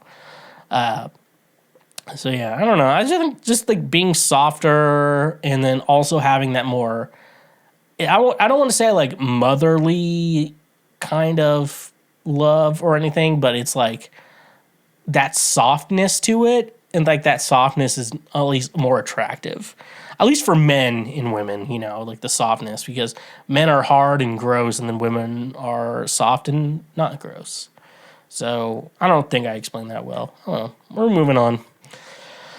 What is the reason young boys interested nowadays to find middle-aged women? I, 51 female, recently got on a dating app and am bombarded with messages from guys in their 20s and 30s. I know it's just for a hookup, but when I was young, guys were not into older women. I've been out with a couple of 30-somethings, but I automatically delete the 20-somethings. That's just way too young for me. What's changed? Yeah, so I think a lot of things have changed. You know, I don't know, there is something about me. It's like I want someone, like my ideal partner would be like maybe born like 1989, earliest like 1987 maybe. Like that's my ideal partner's age, you know. I've always wanted like someone who's like a couple years older than me, you know. I don't know why that is. And maybe I've been thinking about it, like maybe something from high school where like my brother was 2 years older than me. And then I just was more attracted to like women in that age range versus like women who are in my grade, you know, or whatever, you know, stuff like that. Now, like when you're like a kid, you know, it's like, oh, dating a boy two grades under me, like, ew, I don't want to do that. But now it's like if I find a woman who's born like 1989, she's like, yeah, I'll date a guy born in 1993. That's not a big, it's not a big deal, you know. Or I was like, that's not a big age gap. Yeah, so there's something to me that I just like. I don't know. Just probably something psychological. It's like, oh, I wish the girls in my brother's class would like me. I don't know, something weird like that. But I do want to say in regards to that, one, I think everyone's aging better now. Like, I have kids try to guess my age all the time, and they barely guess that I'm in my 30s, like that I'm 30 years old. So, you know, I'm just a good looking guy. You know, it's like I'm just top of the town. Man proposes and God disposes. But yeah, no. So yeah, I think first of all, I think we're all just starting to age better. I think just the fact that everyone is not smoking cigarettes all the fucking time. And a lot of us are like, no, I'm good. I don't want to smoke cigarettes, you know, like for the most part, you know, it's just like not an interest. I'm like, you can't, like, the buzz you get from cigarettes it's just not as good. Like if you're in high school, it might be good, but you know. So yeah, I don't know, like, you know, the fact that we're not smoking and we're all taking care of ourselves, it's just like a 40-year-old woman, like, extremely hot. Like I have a lot of friends who are in their 40s. They're all married, but like still, you know, like, you know, I always just call them like hot moms or whatever, and they like the compliment. So yeah, women just like are looking way better. You know, like you don't realize like the Golden Girls were supposed to be in like their like 50s in that show. You're like, what? They look like grandmas. But then you're like, I wish I knew an example. Like Salma Hayek is probably in her 40s, maybe just hit her 50s, and like, you know, perfect looking, you know. So like, you know, it's stuff like that. Older women also have a lot less bullshit, you know. It's like, you know, like I could be like, hey, you want to go on a date tonight? And they'll be like, yeah. Instead of like, if you call another girl, like, you know, a younger one, they'll be like, why the fuck are you calling me, first of all? And you ask them on a date, and like, I think I should be available. So yeah, put me down, I'm available. Hopefully I should be available for that. I'm like, you should just know if like you want to go or not. You know, you're like keeping your options open, you know. Younger women do that, but older women don't do that. Especially like, you know, my age, you know, and stuff like that, where it's like, oh yeah, back in the day we didn't have the option of just like being able to ghost someone, you know, if we weren't interested, and just like not talk to them or whatever. Like we had to be like, hey, I don't think we actually had to talk, you know. And so older women are more used to that, and so it's nice with them, and they're more serious with like that. The other topic I do want to say is older women actually enjoy sex. Now, like, people talk about like, oh, like barely 18, also cool. I'm like, they don't know what they like, and like I can't imagine the sex that good, you know. It's just like you think they probably look better because the science of aging hasn't hit them yet, you know. And stuff like that. You're like, oh, barely 18, like, ugh, you know. It's like the sex can't be good. Like, if you're barely 18, like, I don't know, like, if it's between, I'm 30, okay. If it's between a 33-year-old woman and a girl who just turned 18, I'm gonna pick the 33-year-old woman because it's like it's gonna be a better experience with her. Like she actually knows she likes, and then she actually enjoys, sex and stuff like that. Where like kids, like girls don't just like fucking start fingering themselves like men do, and stuff like that. So that's one thing too. So yeah, so it's always like older women are aging better, less bullshit, and they actually enjoy having sex, which men have always enjoyed having sex. If a man doesn't enjoy having sex, and if it's like ... with you, he's probably gay. So we can move on now, Daddy, chill.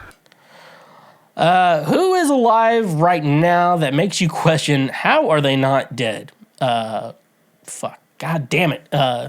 Rolling Stones guy, not Mick Jagger. It's God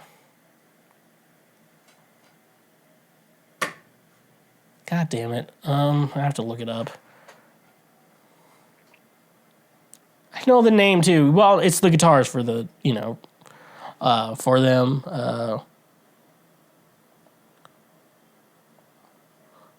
That's fucking Rolling Stones, the band.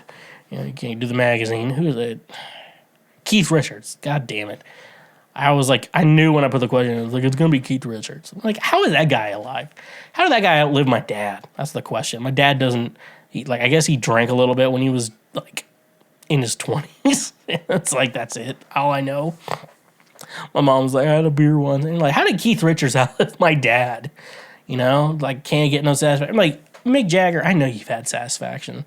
You have like a 30-something-year-old wife, okay? And you're like 70-something, old, decrepit, somehow very active. Keith Richards, yeah, dude. I don't know how that dude's. And it's just like, and it's not like, oh, he's old. It's like how many drugs he's done.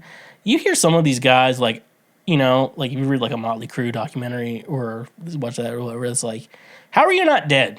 Like the amount of drugs, and then it's just like sticking it raw into women or whatever, Like, how are you? It is crazy, but yeah, Keith Richards is my God. I'm glad I couldn't remember at the top of my head when I put the. I know I should have put my fucking notes. Do men not like it if women approach first? Female here. I like this guy in my friend group. I used to see him around a lot until he went almost MIA. IDK if he likes me back, and I've been told guys don't like it when girls make the first move, so I've been hesitant to talk to him about it. What's your take? Okay. So, I think I have a thought here. Because I actually think women should be more. I hate the idea. It's just like only men can be like that. Like, so like a woman just has to wait around for a man. Like I don't like that idea. I don't know. I feel like we can have two parties be that. If a woman hits on me, I'm not like concerned about it. But other guys can have other weird things and stuff like that. My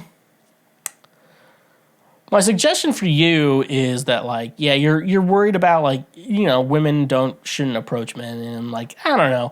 So if this guy is the best word I would describe is like, if he's a very big introvert, then women, being a woman approaching him first is actually really good sign, and that's actually a very big thing I want to let women know. It's like, a big thing with guys is we don't want to be like, you could be like giving hints like, oh, I'm really into you or whatever.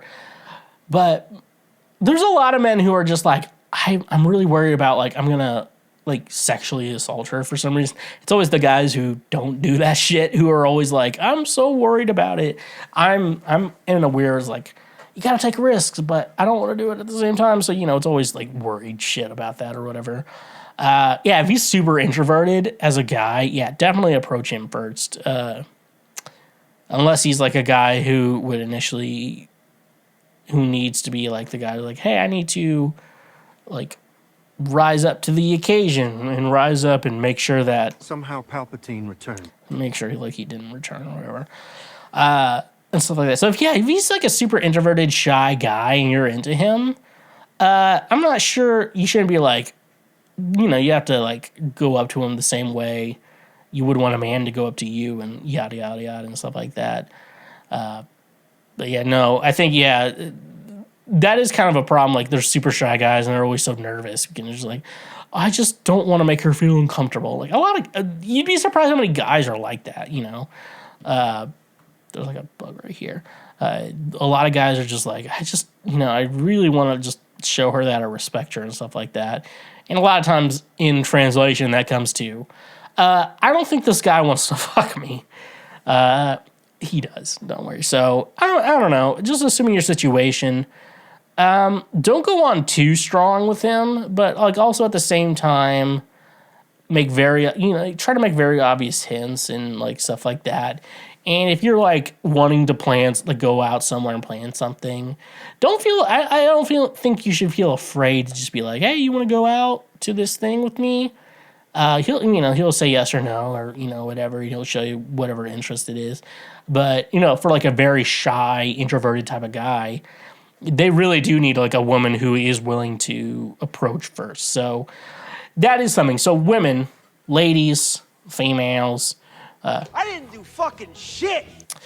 if you feel like, oh, I should just approach this guy first, I think the thing you should think in the back of your mind, like, it's probably a good idea, you know, if like you like this guy and whatever hints you're giving aren't working, like, yeah, just go full throttle, you know, for it, you know. Do I have full throttle? Was it, This is the type of guy you get. yeah, it works. And, you know, if he's a shy guy, like, he'll say yes or no or whatever, or something. Maybe he'll agree with you even if he doesn't like you. So, yeah. So, if you're a lady and thinking about approaching first, just understand the guy's personality type. If he's just a shy guy, yeah, just go for it, because he probably does like you, and he just doesn't know how to, like, do anything with it, you know? What was the best dating advice you ever received? So, I'm going to stick with, I've always stuck with the best dating advice really I've ever received, and probably what I'd ever give to anyone, is that if they could, then they would. You know, there's been variations of if he wanted to, he would, or if she wanted to, she would. You know, there's the variation like that. You know, I just stick with the gender neutral. If they wanted to, they would, you know, for the most part. I think that's just the most thing. So it's, you know, it's just, you know, I think that's the best advice, because sometimes you just put so much effort into, like, trying to make something work with someone, you know, especially in a dating situation where for you, they mean so much more to you than vice versa, where like for them, it's like you don't really mean that much to them, you know, they haven't really made that connection. And that's the thing about love. Sometimes you can't plan it. You can't plan love. It just happens or it doesn't. So, yeah, if they could, then they would. So, I don't know. It's just at the end of the day, you know, when you're dating someone and you're just like, I wish they would do this. And like, if they wanted to, they would. Like, you know, and stuff like that. You know, you know, it's better advice for women about guys, but I don't know. It's kind of changing it's working for guys too, you know. Like, if a woman really did care about you, she would show they cared about you. I think about, you know, I think Derek from Sum 41 used to drink a bottle of Jack Daniels every day, which very impressive, you know, even though I think he's sober now. That bottle, you know, when he drank that whole bottle, I identify as a fucking threat. like his wife was like, you know, like, oh my God, you just collapsed, and they took him, you know, hospital and everything, you know, stuff like that. You know, if they wanted to, they would, and you know, like that's a sign, like, oh, they really do care for you and stuff like that. So, you know, I think, you know, it's hard to tell people that, but you know, when people want to do something, they do. When you care for someone, you show them by actions, not by words and stuff like that. So, and also they show you by words. It's called love bombing. So I don't know if that's, I heard, you know, I was told. That's a bad thing. So yeah. And on to our last question. What is an album that has a chokehold on you? And I mean a chokehold. Like, you could listen to that junk by daily, dude. I am looking for recs and albums and stuff, so please just give me what you're most passionate about. When I say I'll listen to anything, I mean anything. Even the weird stuff. Please recommend the way. Okay. All right, so I'll just tell you albums that I would listen to, and I don't know, I hate, like, doing music recommendations, because at the end of the day, it's like, everyone's into, like, what they're into, and it doesn't matter if it's good shit or bad shit, it's just, like, what works for them. But I'm thinking of, like, albums I would, like, listen to by daily. The first album that comes to mind is Forget Not Slow Down, Reliant K. That's probably one of my favorite albums I've ever listened to. Of probably my life, and like, you know, that's definitely an album that I would like 100% like die for. You know, came out in 2009. I got to see Reliant K on when they were touring for that album, so it was very special to me. I got a poster from Reliant K with my name on it, which has flood damage now, but you know, I'm still gonna keep it. And stuff like that. I don't know. That album means so much to me. Like, it came out after like I had a weird breakup in high school too, and it was just like, you know, me questioning like my worth and value in this world. So everything was just like, yeah, it was the right time, right album, right time for me. Some Nights by Fun, the band, you know, Nate Roos, Bleachers, Jack Antonoff. He's been doing he did pretty much the majority of Midnights by Taylor Swift. You know, that album, you know, I didn't even like that album that much at first because I thought Fun, the band, like sold out with that album. But now I listen to it, it's very much like this idea. It's like some nights are good, some nights are bad. I want to relive all those good nights.